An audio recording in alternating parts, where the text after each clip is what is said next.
అయితే అంటే ప్రభుత్వం నుంచి ఎట్లాంటి స్పందన వచ్చింది? నేను ఆల్రెడీ ప్రొటెస్ట్ చేశారు, ఏమన్నారు అంటే ఎవరైనా మీ దగ్గరికి రావడం జరిగింది, అధికారులు కానీ ప్రభుత్వ అధికారులు కానీ ఎవరైనా వచ్చారు?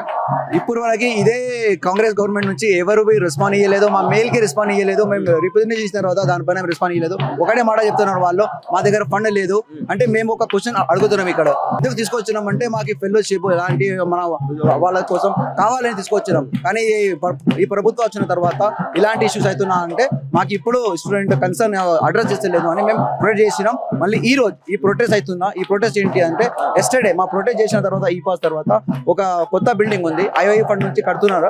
ఆ బిల్డింగ్ దగ్గర ఒక 11 మంది వర్కర్లు పని చేస్తున్నప్పుడు ఒక ఛత్ కింద పడింది. కింద పడినప్పుడు నుంచి మేము 4 తీసుకొచ్చాం. 9 మెంబర్స్ కి మేము సిటిజన్ హాస్పిటల్ అడ్మిట్ చేసిన తర్వాత అందులో 3 మెంబర్స్కి లైక్ మైనర్ గా ఇంజురీస్ అయింది. ఆ ఇంజురీస్ వల్ల మేము కాంపెన్సేషన్ కోసం ఇంకా వర్కర్ కన్సర్న్ చూసుకోవాలి అని, సేఫ్టీ మెజర్ వాళ్ళు ప్రాపర్ గా ఇవ్వాలి అని అడ్మినిస్ట్రేషన్ తో డిమాండ్ చేస్తున్నాం.